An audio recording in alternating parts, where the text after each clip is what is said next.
মুক্তির বহনায় এসো এ আমিরা মুক্তির বহনায়।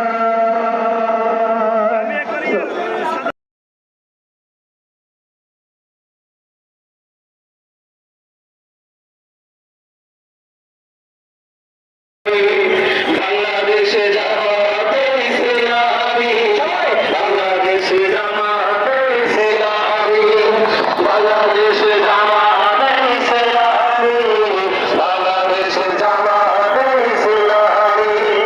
লাঞ্ছিতকে গুম করা হয়েছে, হত্যা করা হয়েছে, আমার মা এবং বোনদের বুক খালি হয়েছে। আপনারা দেখেছেন বাংলাদেশ জামাত ইসলামের শীর্ষ 10 জন নেতা যারা হয়তো ফাঁসিতে না হয় কারাগারে কারাকষ্টে তাদের জীবনকে বিলে দিতে হয়েছে। এই খুনি হাসিনা আমাদের হাজার হাজার ছাত্রদের ছাত্র